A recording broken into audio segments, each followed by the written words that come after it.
Welcome to Beans and Breakdowns, a podcast dedicated to bridging the gap between specialty coffee and the heavy music community. On this episode, I'm joined by Seb, vocalist for the Long Island hardcore band Regulate. So grab a fresh cup of coffee and wake the fuck up!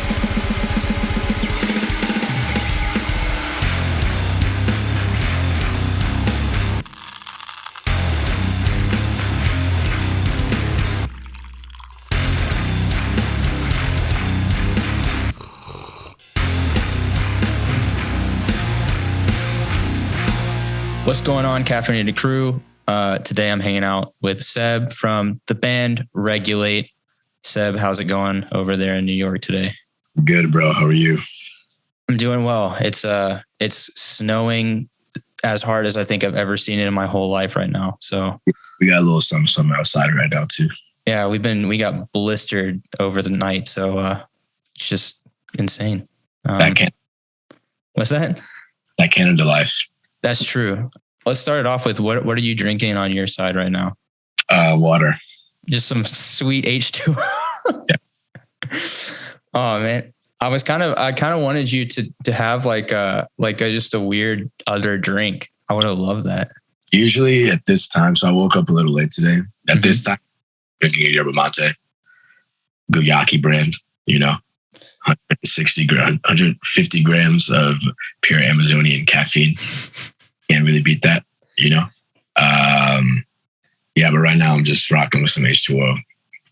I do like the yerba mate, but I'm kind of a cheater. I like the soda ones. I know. Don't judge me. I see the face. I don't like the bubbles in it. I'm a bubbly guy. If there's one thing I like, it's just a weird soda mixture of caffeine and soda and stuff. But I am having coffee because I have to, because this is what the podcast is about. I'm contractually obligated to be drinking a coffee right now. You can't see it, but there's a dude off screen aiming a gun at my head. So I have to have the coffee. I'm drinking, it's from Balance. It's actually the vocalist of my band. Mm-hmm. He moved here from the Dominican Republic 7 years ago and started a coffee roaster. Oh, that's cool. And so it's a Costa Rican coffee. Nice. Really, really good. If you can believe it or not, it tastes like a strawberry vanilla tart. That's weird. It is weird, but it tastes really good. It's a process that's called anaerobic. It means they ferment the coffee for 48 hours after they pick it off the tree and let it process. They let it ferment, and the bean creates this weird moisture, and it tastes crazy. Like jenkem. Like what? Jenkem. You know what that is? No. I'm about to ruin your podcast. So jenkem is when you shit and piss in a 2-liter soda bottle, and then you put a balloon over the top of it, let it sit in the sun, and then it ferments, and then the fumes from that fill up the balloon, and then you suck up what's in the balloon and you get really high. I thought that was butt hash. It might be. It's also jenkem. It's both. Yeah, I know it as butt hash, but that might be what people called in the fucking 90s when it came out. So, but yeah, it's not jenkem. It's coffee. I know that leading up, when we were talking about coming on the podcast, yeah, you mentioned that you are not a coffee guy, which is fine because this. I'll break it down for you, okay? Because I am on your podcast that does focus around music and coffee. I am Colombian, right? 100% full-blooded Colombian.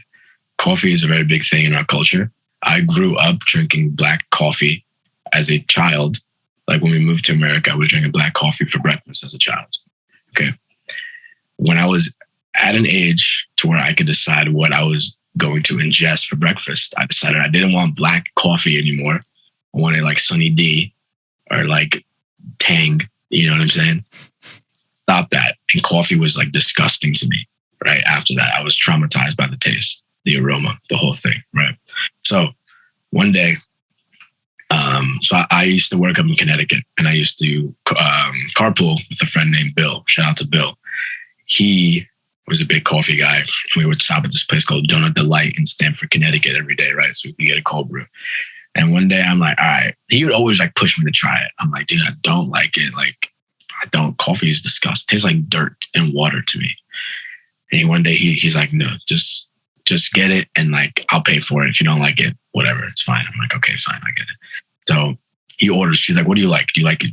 Would you have sweets? I'm like, this shit is bitter as fuck. So yeah, get it sweet. So he orders me a cold brew with milk and caramel in it. And I take a sip and I'm like, all right, I guess it's okay. And I didn't want to let him know how much I enjoyed it. I didn't want to give him that satisfaction. So we get to work. I'm at my, in front of my computer and I'm drinking it. And about 45 minutes goes by and I notice my foot won't stop tapping. And I notice how quickly I'm typing. And I realize it's the caffeine hitting me. And I really, besides a yerba mate here and there at that point, this was back in 2018. Besides the yerba here and there, caffeine wasn't really part of I didn't really ingest much of it. And I really enjoyed the way the cold brew made me feel a lot. And honestly, tasted bomb. So I was like, fuck it. Next day, I was like, yeah, well, we can go to Donut Delight. I guess I'll fuck around and whatever. So cold brew is my drink for sure. There's definitely some that are better than others. Hot coffee scares the fuck out of me, but we did a tour in Colombia in December and you can't, cold brew is not really a thing there. And I'm not going to disrespect my ancestors by not getting some coffee in Colombia, bro. So I was drinking a lot of it. And what they do in Colombia is they do these things called tintos, which are tiny little cups, right? And you can get it. There's not a block in Colombia where you can't get a tinto, right? So there's either people coming down the street with a little cart selling it or like a bakery. And you'd get those hot, like magma level temperature. And they ask if you want milk and sugar in there. If you say yes, they're like, okay. Yeah. But you always get it black. Sugar is acceptable. A little powdered sugar. It melts in there right away. And you just sip on that. Dude, it's fucking good, man. It's fucking good. And to be drinking it in Colombia, where I'm from, it was it just felt right. You know what I mean? I felt right. It felt really right. So I like cold brew. I like little hot coffees in Colombia. But everything in between, I don't really know much about it. You know what I mean? I like the jitters it gives me. You know what I mean? The connection I get to my ancestors. But outside of that, I'm not really that much of a coffee guy. I mean, I feel you. This podcast is especially for people is not to judge. I know that everybody's not an insane fucking strawberry tart coffee person. But I do. It's so fun. I haven't heard the word tinto in Oh, so you know what it is? Yeah. When I was back in Savannah, when I was working for a church, there was a family that would invite us over and they had moved to Savannah from Colombia. They were from, I don't want to get it wrong, but I think they were from around Bogota. When it's time to go, they're like, do you want a tinto? And it's yeah, what is that? And they're like, no, it's a really strong, small, tiny coffee. And they also gave us, what is that? It's like a postre almost, but it's like a pear with cheese and guava. Yeah, that's good shit, dude. Bomb, dude. There's a few different variations of that, but yeah. So they gave us that with a tinto, and it was all right, now it's time to go. The best one I had when we were over there, I think we were playing a town called Armenia. And this woman, we were just getting out of the van, and this woman came down with her cart, and we all bought one. And dude, she didn't put anything in there. It was just straight black. Dude, the taste will never leave my fucking psyche. It was so fucking good and perfect. And my only regret is I didn't get another one, dude. And that where we were, Armenia, is where most of the coffee that is grown or whatever in Colombia, it comes from that region. So that's the spot, So it's only right that her little cart had the craziest coffee I've ever tasted in my entire life. It was awesome. I have so much respect for the lady selling the tinto on the side of the road, because they've been making coffee like that before coffee even came to the US. Yeah. Sure. Even in Ethiopia, they don't make coffee anybody. It's crazy. They're the OGs, right? That's where it's invented, right?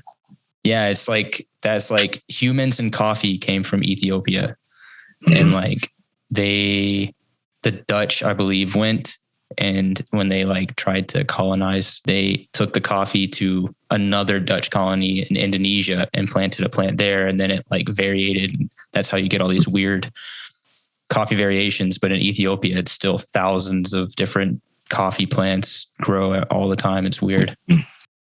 So you're not opposed to like trying new coffee and stuff like that.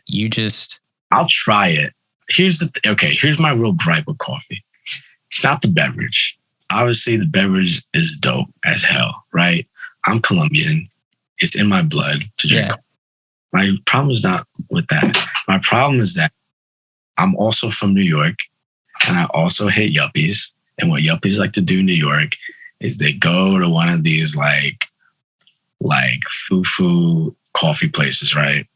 And they sit down for hours and they look like they're doing work on their fucking computers. Maybe they are, maybe they're not. I don't give a fuck.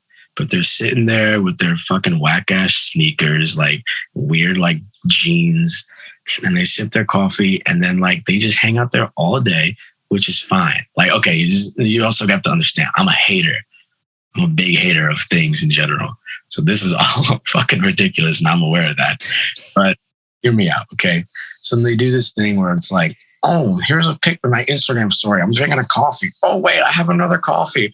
I'm so fucking crazy for having 2 coffees. Whoa, shut the fuck up, okay? I hate coffee culture. You know, like people who are like I have a few friends. My friend Tim Riley in California, he like roasts his own coffee. He has like a company, right? I'm down with that. I think that's cool. My roommate, Nick, he gets his uncle in Peru. He sends up bags of coffee to our house. I think that's dope. That's not what I mean when I mean coffee culture. I mean people who go and they sit with their little like lattes and they sip on it. And then they're just like, look, okay, here's a really good example. I went to La Colombe, right? Is that how I pronounce that? In California. Yeah. 2018, we're playing some shows out there, right? I'm new to the coffee game, yo. I'm brand new. You know, my coffee taste at this point was that of a middle schooler. Give me a cold brew with caramel. Are you kidding me? That's crazy. I'm a grown-ass man. Regardless, I go to La Colombe. I order a fucking cold brew. And I'm like, you guys got caramel? And the barista looks at me and he's like, no, we don't. And I'm like, okay. And I didn't pay for it yet. I'm like, okay, I'm good. I walk away. He's like, sorry, you have to pay. I'm like, I'm not taking it. You keep your fucking coffee. I don't want your fucking coffee. Yo, why do I need to get shamed up in the coffee spot by some dickhead behind the counter? Motherfucker, you're trying to make money. You just lost a customer for life, La Colombe. Here we go. Live with that, you know? That's what I don't like. So this was like the main question I had regarding the coffee, because I'm like, there's a disconnect that I don't understand. I know that you are Colombian. I know coffee is a big part of Colombian culture, even just Latino culture in general. So coffee culture, I love that you've clarified that. And honestly, that dude at La Colombe, you should never treat, if you really do care about coffee and you have somebody coming in and asking a question, like they're ordering a cold brew like you with caramel, my first instinct as somebody who wants more people to know about coffee would be like, unfortunately, we don't offer caramel, but why don't you try it with this like brown sugar syrup instead? I would have been like, okay, yeah, let's do it. Yeah, because they have that. That dude's just an asshole. So, oh my God. I was like he stopped me in my tracks. I was like, you really talking to me? Like, what the fuck? That dude has no place being a barista, for real. Or fucking working in customer service. Like, come on, dog. So I think that whole situation is extremely laughable. The fact that he's working at a La Colombe and feels like he can have that level of attitude about his coffee. Dominion over me, over my coffee taste. The fuck. Good story. Like he shut my ass up, that's for sure. But I didn't pay for the coffee, so joke's on you, buddy. He's the caffeine gatekeeper. For real. And I love to gatekeep more than the next guy, but come on, it's a drink. It's a drink. Growing up in New York, how did you stay connected to your Colombian roots? So my family was the only, I had one Colombian friend in school, in my elementary school in Brooklyn, my friend Max. I don't know where he's at in life now, but I hope he's doing well.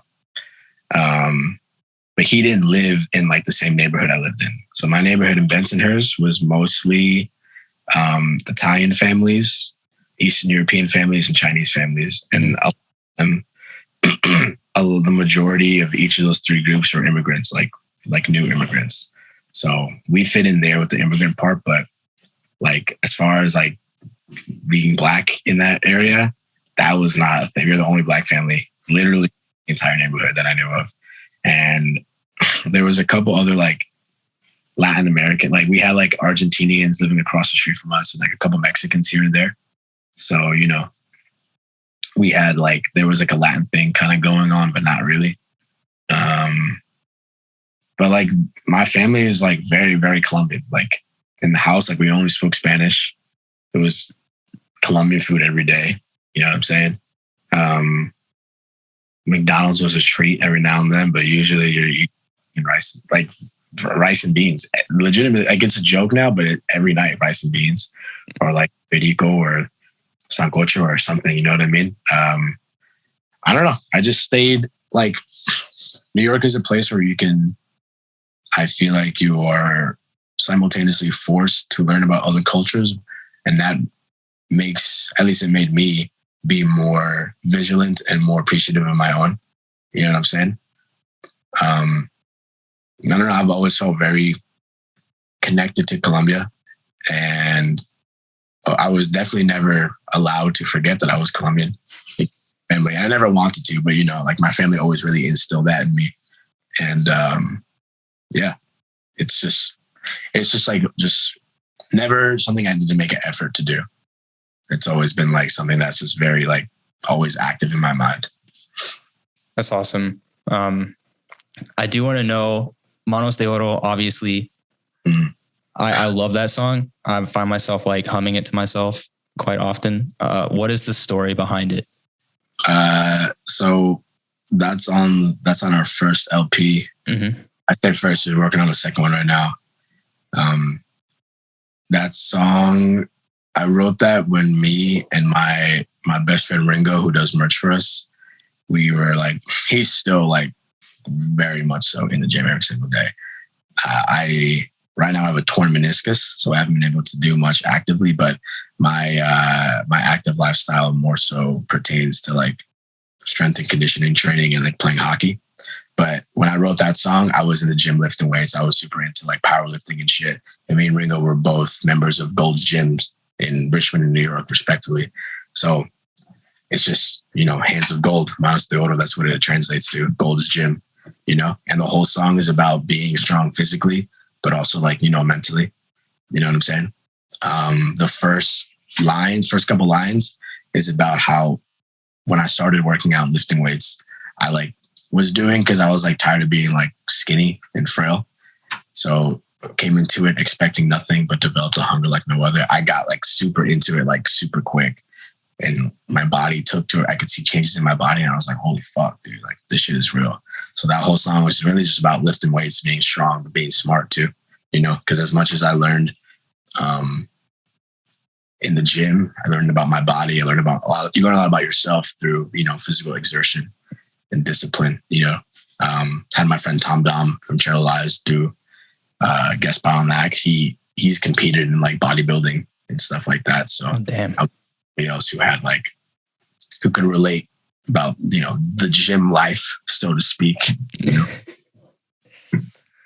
That's cool. I always wondered, because I didn't know, like reading the lyrics, I'm like, it's obviously about like self-betterment, empowerment. Sure. But I wasn't sure kind of I know you like to write about something that you're going through. Like I know you've written about like student loans and the bullshit surrounding that. But like I've always kind of wanted to know like specifically the story. I love that it's about Gold's Gym. Yeah. That's fucking awesome. And what you're saying about the body thing, man, I picked up boxing. Nice. Very nice. Those changes, as soon as you start seeing them, you're like, I want to do this more. How many times can I go boxing today? Literally. Yeah, I feel you, bro. It's an amazing feeling. And it's like, there's not many other feelings I can relate to it. Like looking in the mirror after a bit and you're like, that's new. You know what I mean? Feels good. It's like, I think it's pretty like animalistic and like instinctual for us to be happy about a change in our body. So that's why it feels so good, because it's like it taps into something, I think, that we all have. And it's just like, ultimately, it's just like a really strong sense of pride, I think. Like, I've been working hard. I earned this. I'm proud of myself, you know? Yeah, definitely. It also made other areas of my life, it made me want to put more like energy into those to clean them up. You know what I mean? Like, becoming disciplined in one aspect of life is almost not enough once you start kind of getting in that, like that habitual mindset. Well, I think it's also because you're like, oh, I can do this. You know what I mean? And then you start attributing that attitude to other things in your life that you thought maybe you couldn't do. You know what I mean? Like, I can develop discipline in the gym. I can develop discipline with my eating habits, sleeping habits, whatever. You know, like, why can't I apply this to work or my relationships or my friendships? You know what I mean? Definitely. When's the last time you did a spin kick? Damn, dude, you know what? That's so fucking crazy you asked me that, because I straight up will text my friends, like, out of fucking nowhere. I'll be like, when's the last time you did a spin? Like, legitimately, word for word, verbatim. When's the last time you did a spin kick? I know. I think about that. I think the last one I asked D-Fang from Turnstile when the last time he did a spin kick was. He told me it was like to Trapped on the Rise somewhere in Baltimore in like 2008, which is a long time ago. That man has not spun kicked in a while. He's due for one. He's due. I don't know. He's like kind of famous now. He can't be getting hurt. You know what I'm saying? He's got to take care of his body. Last time I did a spin kick, man, you know what? This normally wouldn't be a hard question for me at all. But since I've been laid up with a fucking torn meniscus for 2 months, it wasn't FYA, because I stepped into the building. I was there for about all of 15 minutes. Raw Brigade started. 3 songs in, that's when I tore my meniscus. So I was in that bitch for about 15 minutes for the weekend. First day. Wrecked my shit. So it was maybe, it was during Life's Question at our last show in Colombia, in Bogota. I think it was during the song For You. Shit is hard. Hit a couple spin kicks. Yeah, it was definitely Life's Question in Bogota, Colombia, which is pretty dope to say that your last spin kick was your friend's band in Colombia. It's pretty fire. Yeah, that's a dope question, dude. For real, you should ask everybody that. I might, because I had seen, like, full disclosure, when I was doing my homework, I had heard that you text people when's the last time you did a spin kick. I was like, that shit is fucking amazing. How the fuck did you? I feel like I'm on Nardwuar right now. How the fuck do you know that? My goal is to become the American Canadian transplant version of Nardwuar. Right. Because he's Canadian. He's from Vancouver. He's from BC. Yeah, he is. I've been watching a bunch of his shit. He's fucking hilarious. He's the GOAT. He's the best. He's the GOAT. Gifts that he gives people. I'm an actor, and I'm really only trying to attain a certain level of fame that will allow me to do 3 things. And there's a lot of gaps in between them. 1, I want to be interviewed by Nardwuar. 2, I want to be on Hot Ones. 3, I want to be on Howard Stern. And I understand the gap between on Nardwuar to Hot Ones to being on Howard Stern, but I think they're all attainable in this life. You know, I'm going to do my damnedest to get there, one way or another. I like it is a bit of a jump. I don't know if Nardwuar or Hot Ones would be first. So Nardwuar is more of a music, like he does music acts. Yeah. I don't think my music is ever going to get me to any sort of level of fame outside of the scene that we're in. And I wouldn't even, I shudder to call that fame, you know? I think the acting could get me on Hot Ones. And then maybe people would be like, oh my God, did you hear that actor Sebastian Paba he also like plays in a band? Maybe that could be my bridge the gap to Nardwuar. You know what I'm saying? Yeah. And then Howard Stern, he's into guitar music, right? So I think if I'm like a famous enough actor and people know that I play music, maybe that'll be the thing that'll get me on Howard. You know what I mean? I know the dude from so Howard Stern has an after show. Mm-hmm. And one of the guys from Fury was on the after show. He's like a big Howard Stern fan. So if he can do it, I can fucking do it, you know? Fury's like, I wouldn't say they're like the most even famous. They're almost not even a hardcore. They're like, there's something else. I don't know. They're like alt rock, post pop punk. Yeah. But yeah, that's super random that he would be on that. It's doable. I believe in that. I think you could do it. I gotta believe. What else do I have? I just gotta fucking believe it's gonna happen. We'll just do a massive social media campaign, like get Seb on Stern. Yeah, I might have to do that too. I don't know. I'll figure it out. My friend, so I feel like Turnstile, I feel like there is a chance Turnstile could be on the show one day. And I actually have a plan, which I'll let you in on. So here's my plan. So Howard is a big fan of Jimmy Kimmel, right? Mm-hmm. And they're best friends. Turnstile already plays Seth Meyers. I feel like it's not out of the realm of possibility for them to play Jimmy Kimmel, right?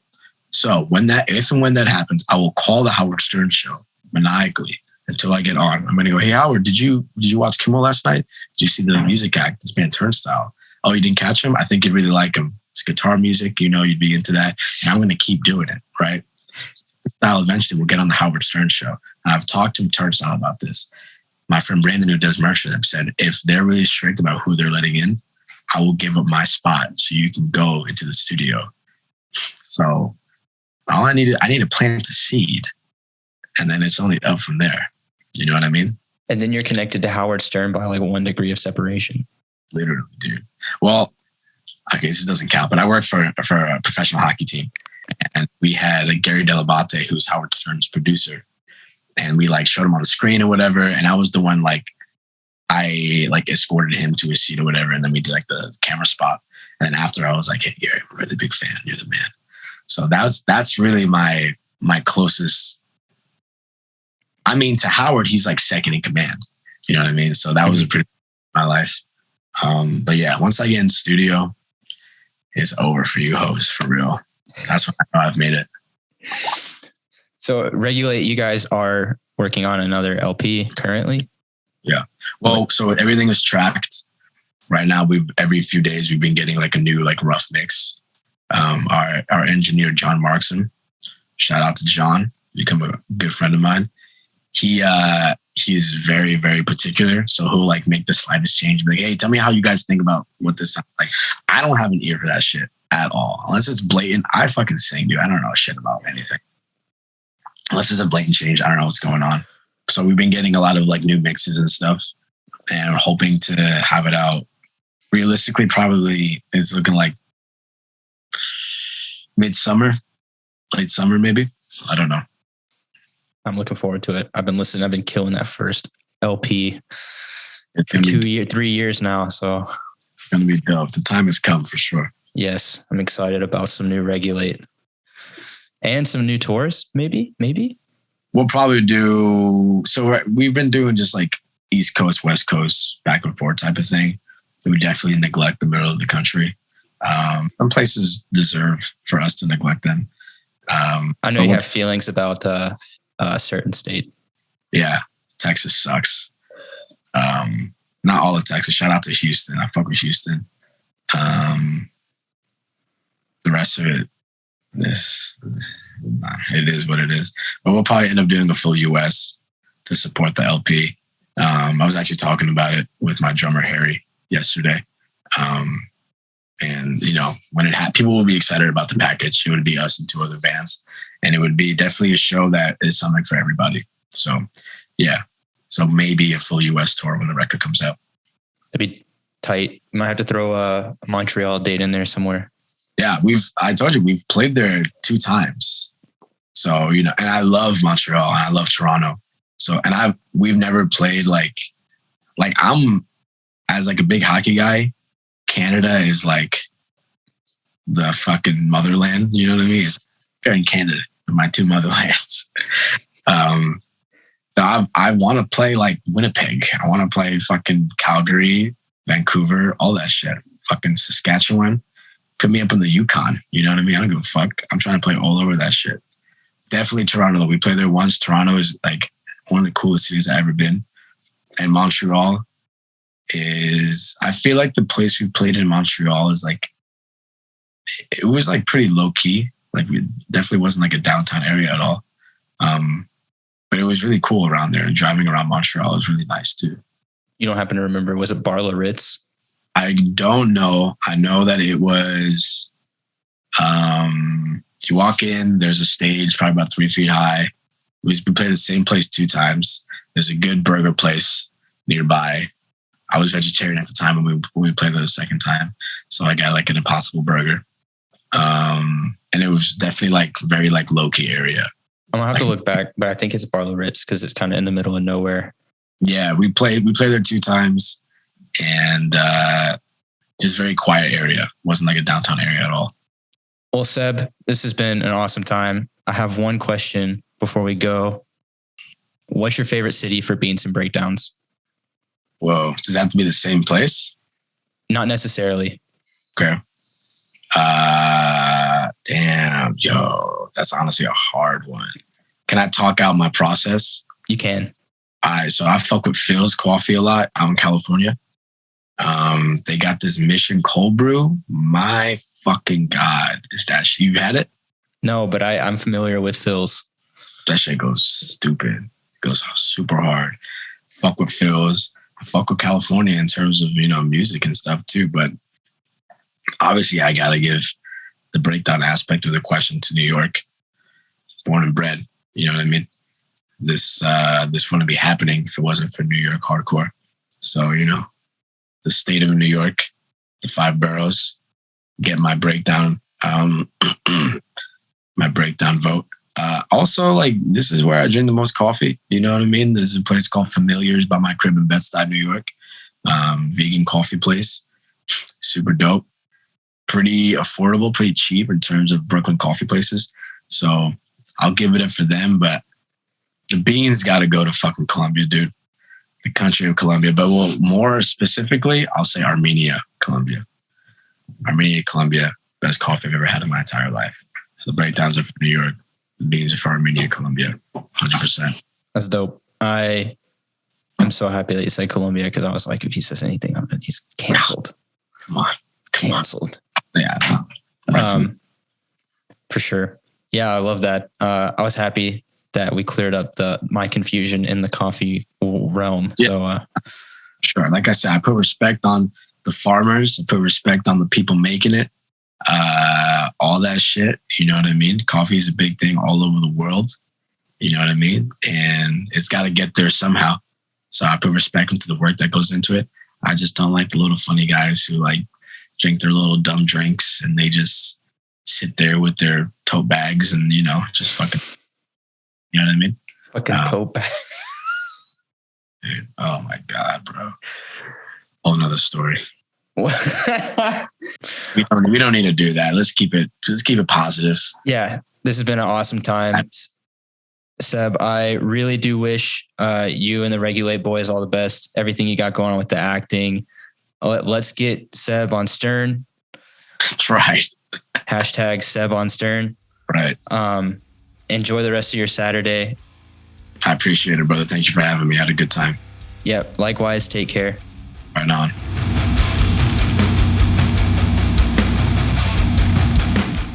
Thanks for listening to this episode of Beans and Breakdowns. I want to say a huge thanks to Seb for coming on the podcast to talk about Regulate and his personal experiences within coffee. Be sure to check out Regulate's music on all listening platforms and look out for that new LP to come sometime soon. If you've enjoyed the podcast, please subscribe and leave a review. You can also find out more info about the podcast by following us on Instagram at Beans and Breakdowns and online at beansandbreakdowns.com. Until next week, be sure to stay caffeinated and wake the fuck up.